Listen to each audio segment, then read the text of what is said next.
Fidèles téléspectateurs, merci beaucoup. Et on continue pour l'andabiso, boy malam. Na émission la bino ya lelo, émission oyo eza 100% chrétienne, on trouvera toujours sujet na biso ezara toujours tout autour ya makambo ya Nzambe. Nous sommes là pour édifier et gagner les âmes perdues. L'autre oza sous bongo tokutani na sujet na biso ya lelo sur relation entre un chrétien et un non-chrétien. Est-ce que la Bible permettre la relation ce qui encore permettre yango lolenge ni to vivre na ba o bazali ba non croyant ndenge to mesana to za suna invité na biso ya lelo oyo akomeka mpe ko éclaircir biso ko pesa biso point de vue na ye par rapport ya sujet na biso ya lelo na ko présenter et pas na bino pour na bomeka mpe ko yeba ye pour na ba oyo bien à nous, madame Monté. Bonjour papa. Bonjour. Comment vous allez? Oui, par grâce de Dieu, ça va. Merci papa d'avoir honoré notre invitation. Si vous pouvez vous présenter là-bas, on est sur la zone d'Andabiso, Baïbabino. Comme on a Pasteur Ben et la dirigeaka ministère Arbre de Vie. Ici, Kabaza Ben a Pessi Wamumboti. Merci. Merci beaucoup, Pasteur Ben. L'autre zone sur relation entre un chrétien et un non-chrétien. Est-ce que si je les autres si je les bien, le la pensa si je n'azara qui vraiment intéressé pour un sujet aussi pourquoi n'aille pour répondre. Merci. Et bien les autres sur la relation entre Christ et puis Pagan. Il y a les autres pour la relation et à bon. Ce qui Bible est sur relation ou état nos chrétiens naba chrétiens. Eza penza malamu makasi. Et puis il faut tout mekako tala yango kolandisama ainsi dit l'Éternel, ce qui est très important. Nous allons prendre dans le livre de Jacques, Amen. Chapitre 4, verset 4. La Bible dit, adultères que vous êtes, ne savez-vous pas que l'amour du monde est inimitié contre Dieu? Celui donc qui veut être ami du monde se rend ennemi de Dieu. Cela veut dire qu'il n'y a pas la relation entre les chrétiens et les non-chrétiens. Selon la spiritualité et selon ainsi dit l'Éternel. Ok. On dit que la relation est pour cause à la mais la cas au cœur, t'as mis la famille moko. Bozo ça la place moko ou encore bozo tanga place moko. Est-ce que la kawana tu cause à la amitié parce que yé aza non croyant et aza croyant. Merci beaucoup. Ce que nous devons savoir, tous les selon Nini. Tous les temps qui est chrétien et non chrétien. Parce que ce que le bito to sangisa ba relation tout hormone que ezana ba relation mususu ya kole existaka ezana ba relation familiale. Mais étant que en Christ le rôle a to soulever point haut relation non chrétien et relation chrétien. C'est ça ce qui est très important. C'est que par rapport à la relation chrétienne nous avons ensemble. Nous avons Marc chapitre 3. Marc chapitre 3, verset 33. Oui. Il est écrit. Et il répondit, qui est ma mère et qui sont mes frères? Puis, jetant les regards sur ceux qui étaient assis tout autour de lui. Voici, dit-il, ma mère et mes frères. 35. Car quiconque fait la volonté de Dieu et celui-là est mon frère, ma sœur et ma mère. C'est ça déjà une relation. Au Romana, Matthieu chapitre 10, verset 35. Jésus Zoloba, naïe te kotia kimia, mais naïe kotia division entre maman et moi, entre papa et moi naïe. Cela veut dire Jésus-Christ t'a envoyé à une division. Pourquoi? Parce que la Bible dit, ce total est que les ennemis l'obani et que les ya autobiki corps de Christ, peuple appelé mis à part. Donc la Moïse qui attiré par les eaux. C'est ça aussi une image de l'église. Peuple appelé ou attiré dans les eaux, ou peuple appelé mis à part. Cela veut dire que vous avez une relation de christianisme, donc relation en Christ entre les non-croyants et les non-chrétiens. Mais par rapport ce qui n'a pas kotanga na mukanda ya 2 Thessaloniciens, pardon, chapitre 3, verset 15, la Bible dit: ne les regarde pas comme un ennemi, c'est que tous les ennemis. C'est ça. Tokotala bango te lokola ba binemi na biso, toko traiter bango te lokola binemi na biso, parce que bazali ba créatif o nzamba keli. Mais par rapport à la relation ngelobani, et là si muto bozo partager ba intimité. C'est ça, l'intimité. Or on partage l'intimité par qui? Ba partage ka intimité na ndeko e bozo partager na e même fois yango Jésus zoloba Maria ye ba ebisi ete mama na yo azobenga yo na bandeko na bi qui est ma mère, qui est mes sœurs, qui est mon frère. Ceux qui font la volonté de Dieu bango nde baza considérer maman na ngai pe bandeko na ngai. C'est ça déjà une relation en Christ et relation non croyant. Selon ainsi dit l'Éternel. Nayoki bolobi que relation wana entre Christ et puis papa et puis. Alors, de nos jours, tous on a des musiciens chrétiens et belés, bazo s'associer, bazo kanama trop, on a des musiciens profanes. Même tout le monde a même à Kirosala, ni convention, célébration, concert, tout ça pour le coup dans les hommes, mais nakasi wana bengisi ba musiciens profanes et encore pour aller plus loin matisi epe na podium akoki na epe koyemba.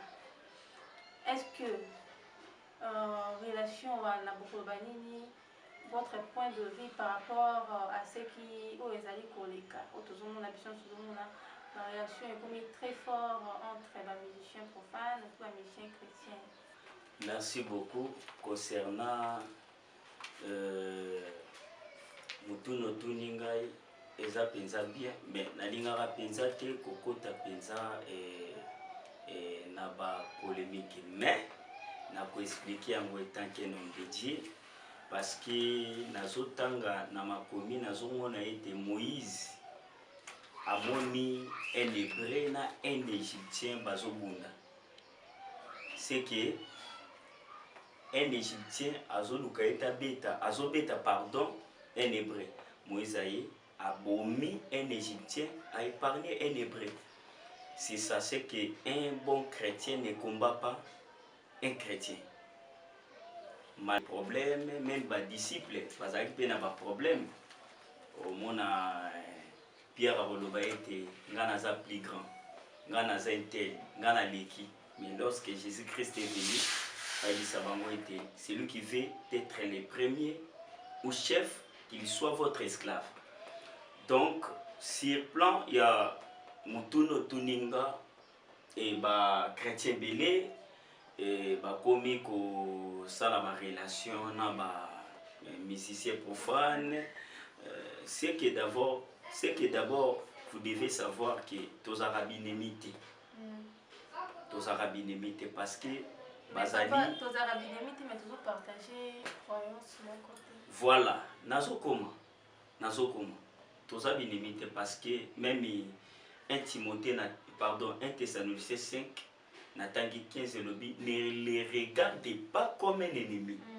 Toza binemite, baza ba congolais, baza ba patriote, et puis baza bato pe bazo sa la fierté na musique congolais et bazo te kapé image ya musique na biso libanda. Mais ce que nous devons savoir, tozalaka na ba musicien chrétien na ba musicien. Différence c'est bongo. Comment ça va? Oui, tozana ba musicien chrétien, toza pena ba musicien. Parce que ceux qui na plan ozo ebisanga que un artiste chrétien et a comme une mesure même ya komatisa un artiste profane, je sais pas, na podium et pour que baille ensemble, c'est ça non? Oui. Pour que baille ensemble. Mais ce que nous devons savoir, Nzamba zoluka ba musicien te ba yembelaka ye kaka, mais Nzamba zoluka ba les vrais adorateurs.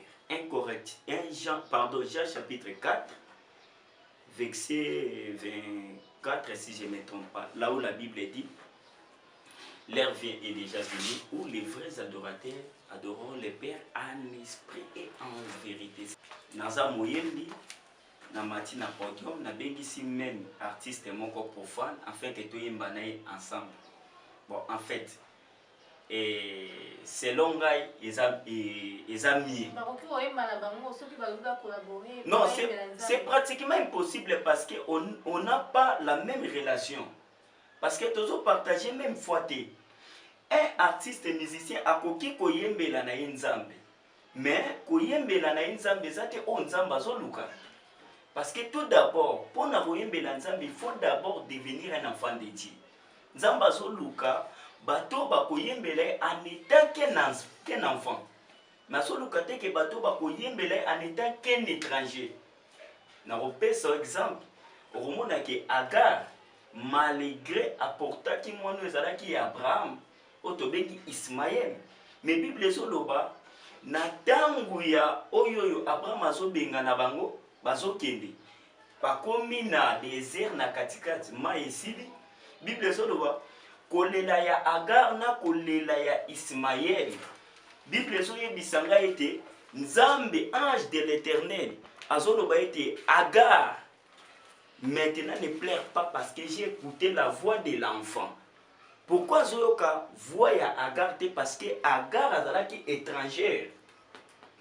Cela veut dire na plan wana okoyendo koyembela Nzambe. Mais si tu n'es pas un enfant de Dieu, donc ezali loyembo Nzamba zoluka te, c'est pratiquement impossible.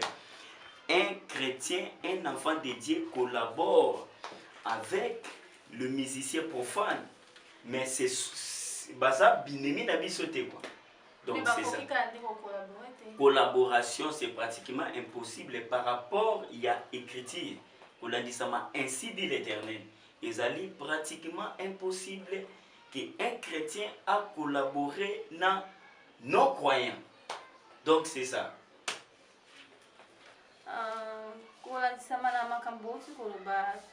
Collaboration est possible entre musiciens chrétiens et puis musiciens profanes.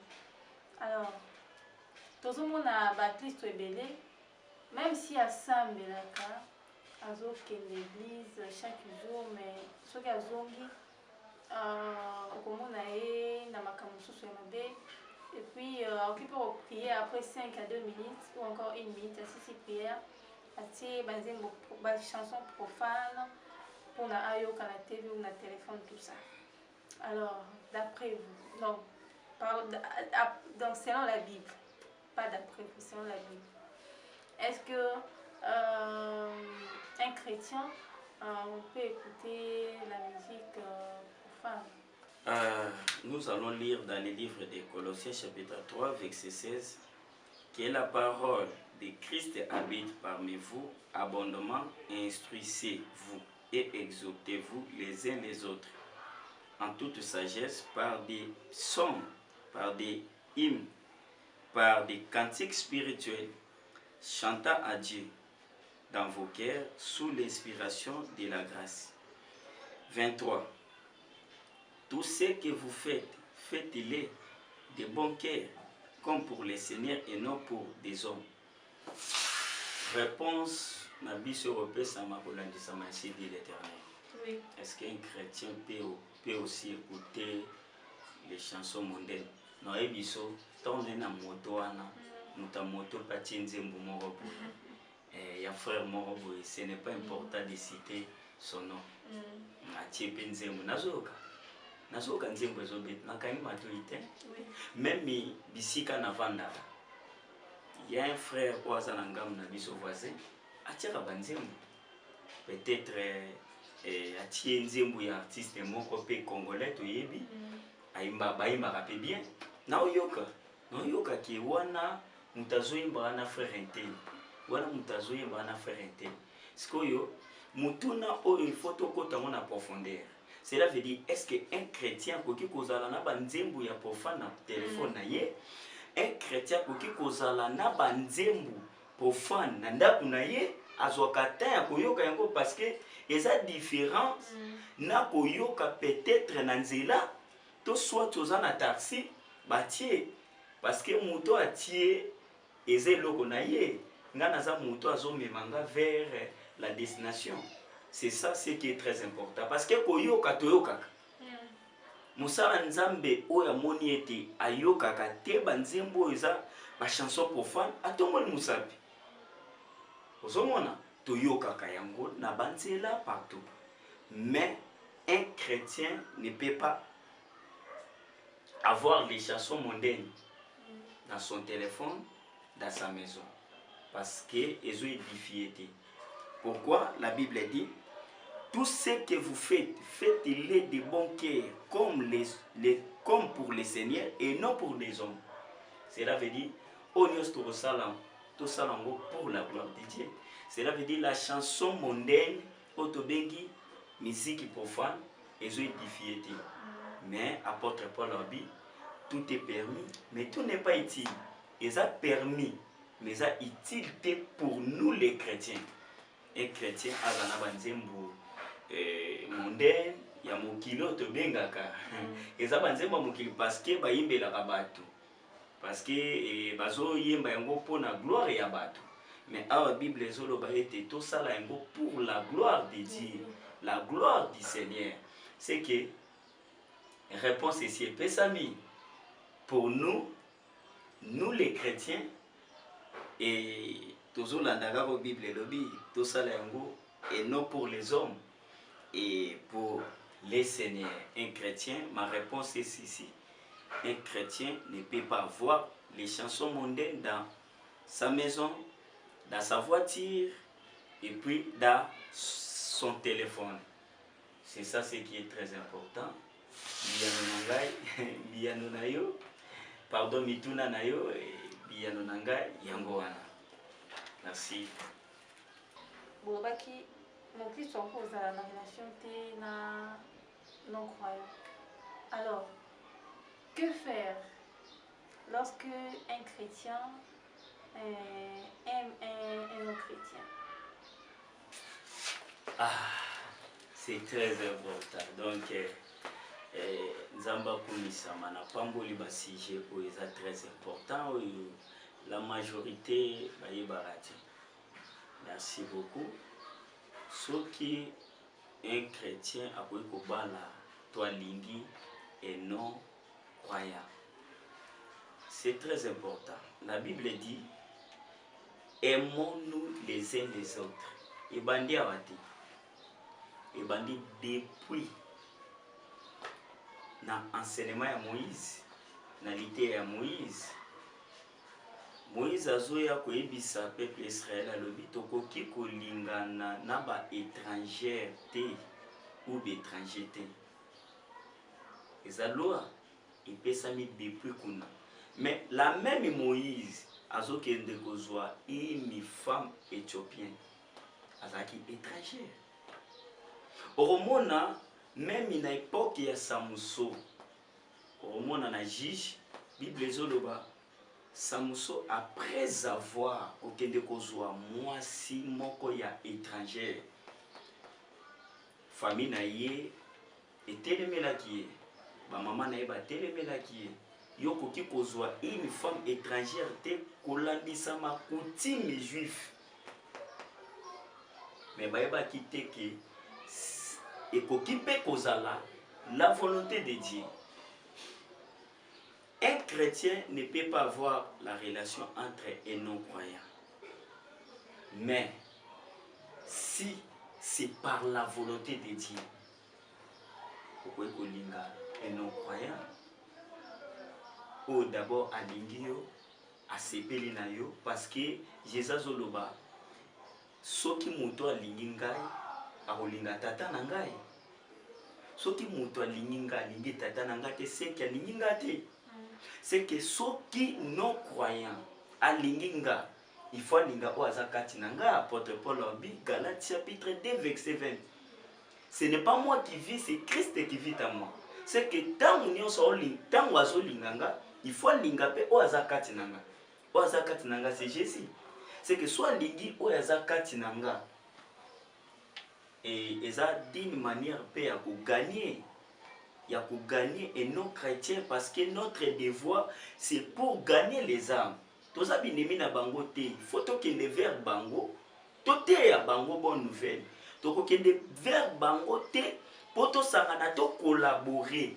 Toto solola toko solola nini. Tokende vers bango, toko apporter les bango bonne nouvelle. Ndenge komami na Matthieu chapitre 10. Bozo kende na kotanga ngo. Oui. Si merci beaucoup. Merci beaucoup. Matthieu 10, 16. Voici, je vous envoie comme des brebis au milieu des loups. Soyez donc prudents comme les serpents et simples comme les colombes. Bible so benga ba loup. Tous à la prudent nana tindi biso.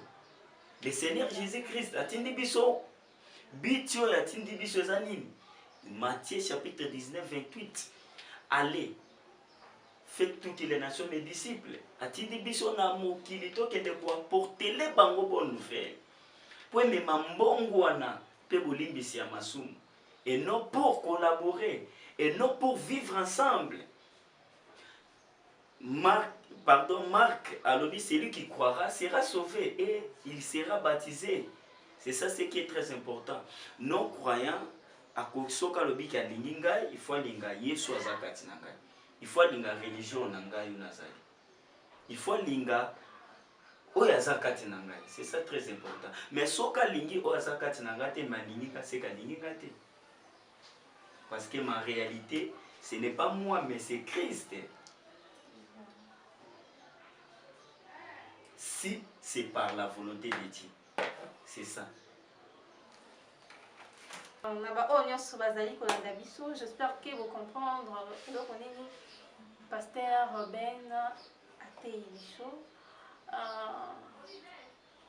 Relation entre les non-croyants et les croyants est vraiment très difficile. On voit que anzima religion et puis anzima ko landa nzela na yo enoye abenda yo sous nanzela na ye. Toujours continuer toujours na émission na biso lolenge na prophète kibino lelo toujours lobela bongo ba sujet mibale mais malgré toujours ki manasima ya ngonga mais toujours continuer toujours lokola toujours occasion ya koyamba passer Ben avec un peu ko éclaircir biso pe na sujet oyo ba message ezalaki tellement évelé yango na préféré na lokola na prophète kibino na kobengisa mutu moko oyo akoki kolobela yango. Alors toujours continuer toujours wana bongo tolongo sur relation entre un chrétien et un non chrétien. Nous allons parler maintenant de l'unité na kati ya église. Relation o ekaboli mon Christ wa kozala na parole de mais siko tokoti na unité. Pourquoi unité est important dans l'église? Pourquoi kozala uni? Ba inconvénient à unité eza nini? Toujours continuer na ba questionnaire aussi au botindela kibiso pour la passer à Ben avec un peu pour éclaircir biso. Alors papa to continuer dans le sujet na biso oyo ya unité. Unité. Premièrement, unité et la définition de Bible ça sur unité. Et puis, c'est quoi l'importance de l'unité? La kati ya ba église na biso. Ba église est bien appelée unité sur tout l'année malamu. Mais ce qui est une importance ya unité. Les anini la kati ya ba église na biso. Merci, merci. Surtout si point ya unité yango ne bandelanga na lobaki loko moko. Na lobi malgré Moïse a kokola en Égypte puis na palais royal. Oui, parce que bazwa qui est en charge à tout. Et puis na pensé ya roi Pharaon ezala qui était Moïse a successé nini trône na ye soki lelo akufi. Mais au moment na été Moïse tant azomona un hébreu azobuna na égyptien, Moïse azoboma égyptien a épargné un hébreu parce qu'azan déconné. C'est ça l'unité. Même Jésus azoloba, moi et le Père nous sommes un. Jean chapitre 17 ayekoloba wana eza na Jean chapitre 10 verset 30. Moi et le Père nous sommes un. Mais Jean chapitre 17 azoloba bi ndenge nga nazali moko na tata nalingi pe bino bozala moko na ngai. C'est que soki boza moko na ngai pe tozosala une seule demeure avec le Père. C'est déjà autobengi unité. Pourquoi unité eza pensa na ba église bon et unité est important parce que unité ezali message ya nkolo ya Jésus tant azolo ba ete bozala bomoko. C'est ça ce qui est très important. Unité kati na Yesu Christo ezali message peut-être liboso pour Christ azopesa amour. C'est ça amour ezo incarné unité na kati. Mais nayoki olobi susu pourquoi unité eza penza te na l'église. C'est ça na l'église na biso pourquoi unité eza penza te na comprendre penza message wana penza obstacle bon OK il y a unité na l'église na biso eza quels sont les obstacles au ça la que tous à la unité na kati ya l'église. C'est ça ce qui est très important. Bon corps du Christ d'abord on a une unité zali na l'église unité zali au moins ba problème même bantoma bakutana na ba problème romona été Pierre azowelela ngana kozala boye omona Pierre et créer débat. Mais ce qui est très important malgré problème wana réparation déjà très important parce que tant to lobela unité namoni na mukanda ya Jean chapitre 5 verset 9 là où la Bible dit heureux l'homme qui procure la paix car il sera appelé fils du Très-Haut. Chercher la paix. Tant que la Bible va chercher, c'est qu'il n'y a pas la paix. Mais tozo luka. C'est ça. Donc, kimia et rosalate na l'église. Parce que même Matthieu chapitre 24, Jésus lobango na mikolo ya suka, bokomona makambo eboya. Dans les derniers jours, plusieurs abandonneront la foi pour s'attacher dans les doctrines des démons. C'est que, qui n'y a pas mais Azoï Bissabissoni, chercher la paix. Un chrétien doit chercher la paix. C'est que Kolukela qui c'était et l'autre qui m'est athée. Mais tous a censé à Koluka Kimia. Pierre Batambona Jésus, Pierre Azala qui près de Jésus. Le roman a été Tambaye Kanga Jésus. Pierre a zui Méli à Katilitoi. Cela veut dire esprit wana. Jésus a zui Litoi à Azongi. C'est ça qui est déjà réparation. C'est déjà une prédication. Malgré qu'il n'y ait pas la dans l'église, mais nous sommes censés de chercher la paix. Et non pas ma casse nabiso, mais pas poussé par le Saint-Esprit. Parce que Moulimo Satoza est mon côté Boloba était Abanga Nzambe na makas si ce n'est que par la grâce et si ce n'est que par le Saint-Esprit. Ce qui est très important, tout ça mais pour l'église ya Lilo et plutôt exhorter bango avec l'amour parce que qui me rosalara ate tout ça na batango Christ alobaki. Mais étant que biso ba eli ba chrétien tous ali censé ya koluka kimia na ba église.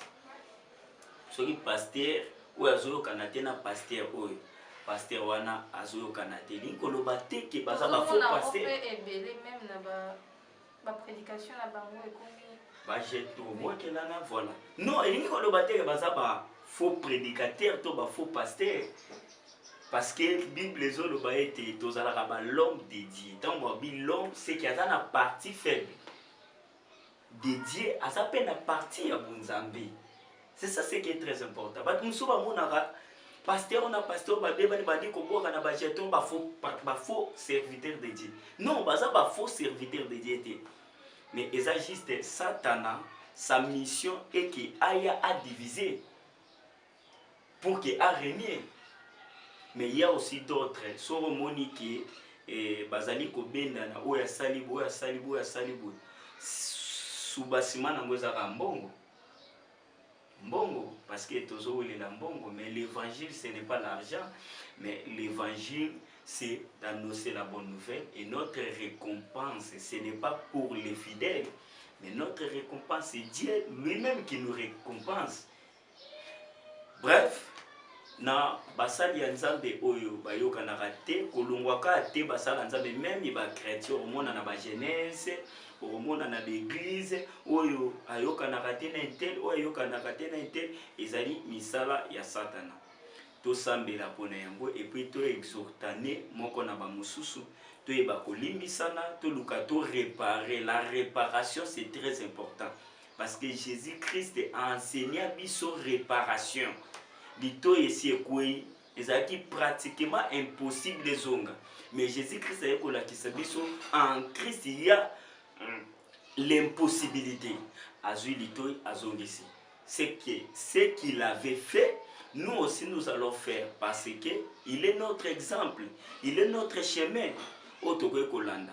C'est que le quoi lito ezalaki réparer, nous aussi tous censés y a se réparer quels que soient les problèmes. Et tant que ba chrétien, tous allons censés y a koluka réparation, y a koluka kimia pe unité na ba ecclésia.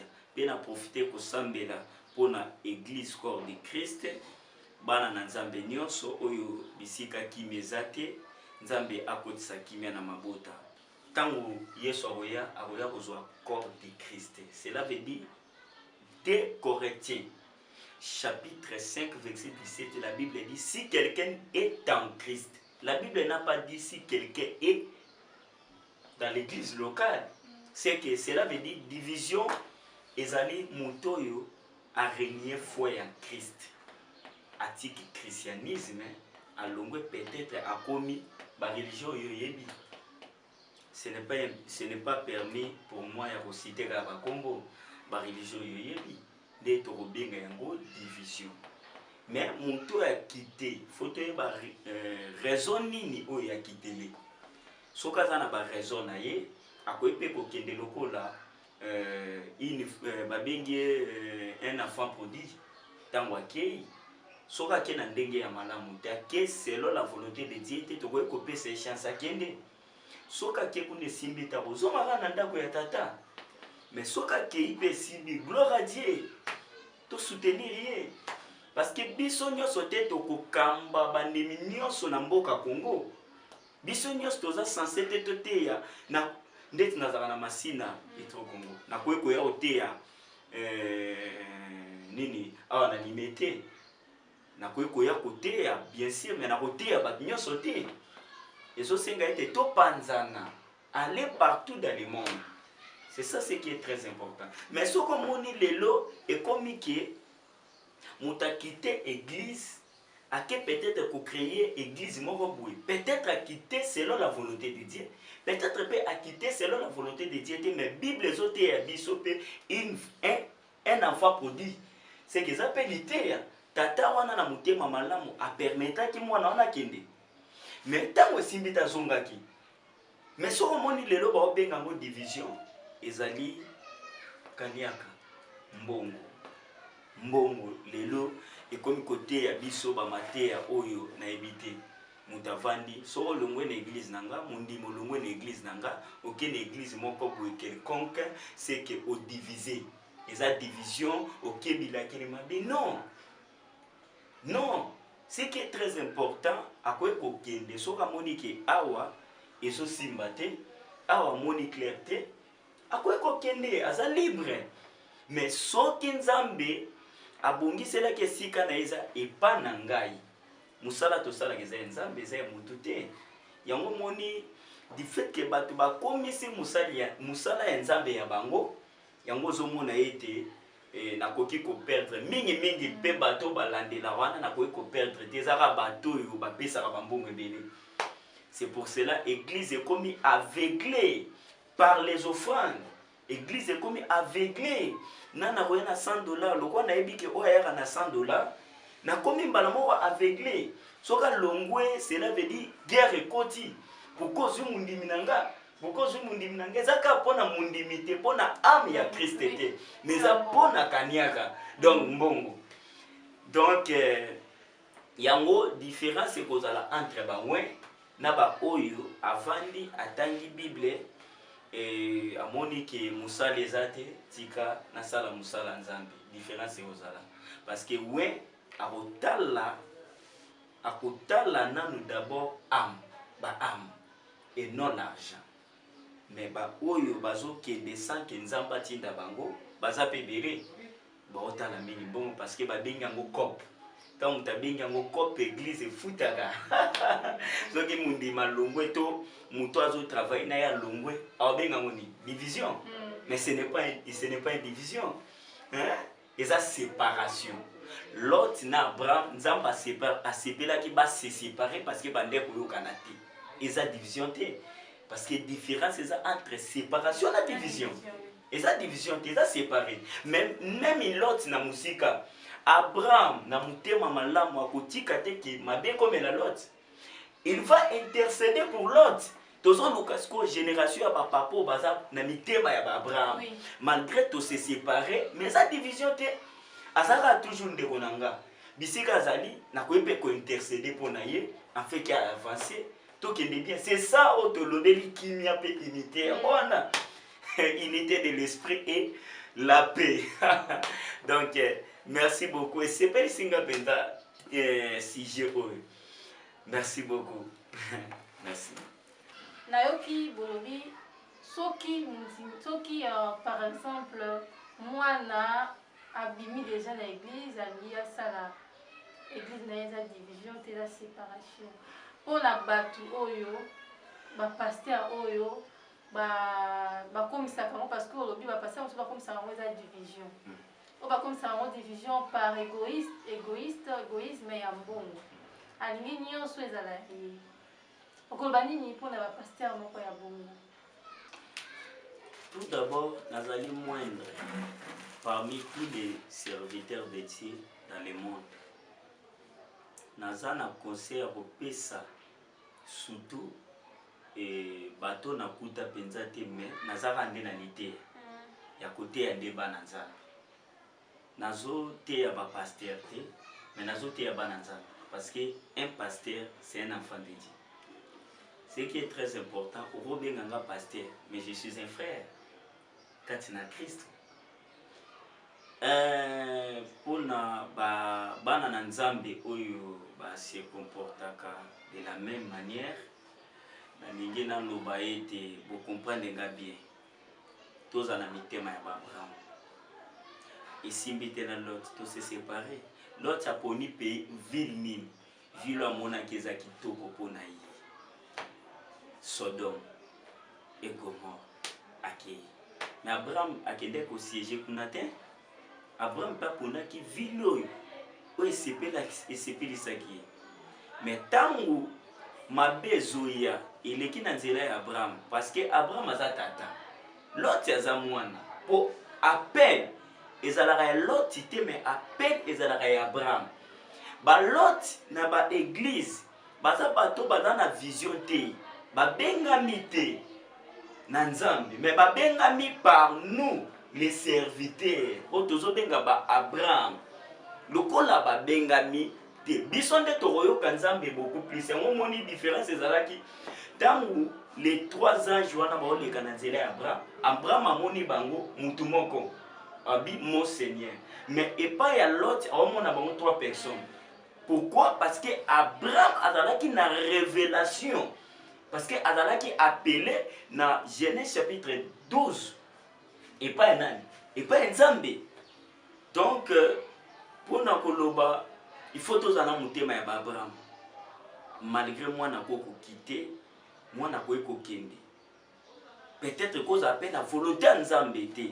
Mais aponi ville moko bo po moni yango kitoko na créer ministère na sala bo po moni yango kitoko mais peut-être lobi ekokomela Sodome et Gomorre, mais soki lelo mabe ye ekoleka nano epa na yo Abraham, parce que Lot abengami na yo aza sous ta grâce. Est-ce que vous comprenez, maman? Oui. Aza sous ya grâce ya Abraham. Donc aux anamutema ya Abraham etangi sabiso, toza censé ya ko intercéder pour na bango. Ko intercéder pour na bano to benga ba rebelle. Ko intercéder pour na bango afin que mabe ekomate. Nzambe na ngolu na ye akosala de sorte que mieux vaut la faire d'une chose que son commencement. Abimisa Abraham, pardon, Lot, azongisa ye epa na Abraham. Mutu nyonso azobima non la volonté de Dieu, de l'Éternel, biso ba Abraham tomema ba na mitema to sambela pona bango. Et non to maudire, et non to lobela bango mabe, et non to luka soki nini. Akobima na bandimi. C'est bien, mais il faut que le ministère wana eza Nzambe. C'est Dieu qui permet tout. Nzamba permettre makambo wana et comment. Ce que nous devons faire, to continuer toujours chemin, silence, to sambela toujours Nzambe, peut to intercéder pour na bango. Ce ça na volonté Nzambe te, tôt ou tard, Nzamba rozongisa bango toujours na makolo na biso. Pe na makolo na bino ba papa na biso. Et lelonga pe na za tata. Pe na makolo na biso pe biso yo batata oyo to bandi. Merci. Merci Pasteur Ben, nous sommes arrivés à la fin de notre émission. Votre mot de la fin par rapport à notre sujet d'aujourd'hui, Bato Balandi Biso, ba retenir en ligne. Merci, mot de la fin nanga. Pourquoi pas on a profité côté sa pasteur Chris et le fois Luba, le fois là, na pesa ena nombote, na pesa Jonathan de Grâce Berger, mon fils, et na pesa pe Manassé, mon fils, na pesi pe évangéliste Herman, évangéliste Guilain et évangéliste Placide, et puis pourquoi pas na pesa papa Casse na église Cité Bethel ya Mapela. Merci. Mot de la fin nangai na asir que bana nzambe toyoki na lobi makambo te ezali en dehors ainsi dit l'Éternel, mais na lobi makambo ezali olandisama ainsi dit l'Éternel, et pourquoi pas selon la révélation, parce que la Bible dit la lettre tue mais l'esprit vivifie. Donc molimo santo ça la biso était to plonger na révélation pour que to kota na profondeur ya bonzambe. Donc mot de la fin nanga eza été bisika okimi ezate toluka kimia, bisiko imité ezate toluka. Bible lobi chercher toluka imité yango eza très important. Sans imité, il y a pas la bénédiction, il y a pas de miracle, il y a pas la grâce. Sans imité. Et loko peut-être au monique de konokati na Christo abetio libaku alobelo peut-être mabe. Pour bien garder ta foi, garde seulement silence au lieu de répondre. C'est ça ce qui est très important. C'est ça la maturité spirituelle. Pour la volukaka akimia. Kotala yangote, mais mon été c'est mon frère, makambo rosala. Mais tout ça censé tout réparer, lito ekoi. Et ça pratiquement même possible pour les hommes. Mais pour nous les chrétiens, tout est possible à celui qui croit. C'est ça. Na pesi l'église nyonso ya Congo pe ya monde entier oyo bandimelaka Yesu Christ lokola nkolo mokonzi pe mobix. Pourquoi pas o bandimelaka Yesu Christ lokola Nzambe. Na pesi bino nyonso mbote botoza famille ata bozana misika mais toza famille kati na Christo. Tika ete ya Nzambe ya lola apambola bino, apambola arbre de vie, ministre secrétaire Mirlin Kayoa. Na pesi bino nyonso mbote na kombo na Yesu. Pourquoi pas du Seigneur mon frère Shadrach Mayamba nazana bino na motema Timothée Kitate basala Nzambe ebele na pesi bino mbote Delia Ngolo Minge bino nyonso Marinel Puni bana baze belé sona bandi kotanga parce que na pesi bango baza pe ba secrétaire na Plamedi baza ba secrétaire na ba basé belé penza ba Jaël bana nangai na arbre de vie basé belé na maman tata moi c'est patience maman nanga Mélanie pour maman nanga Mélanie pour na papa Mabenga Tunga Benjamin, la famille Mabenga, je vous salue par les noms précieux de notre Seigneur Jésus. Et la famille Ngabam, je vous aime beaucoup. Prophète Eric Ozana, je vous aime beaucoup. A profiter pour faire sa message, tous en activité. Où ils ont banda les 22. Et ça non seulement pour na bana masina mapela, et ça pour le monde entier. Au Colombo France, oye, Colombo Canada, États-Unis, oye. Nzambe ya papa na biso Hippolyte Kabengele aza aosala penza. Et ça na église Cité Bethel, précisément na masina avenue Justice na mapela quartier mapela avenue Justice numéro 65.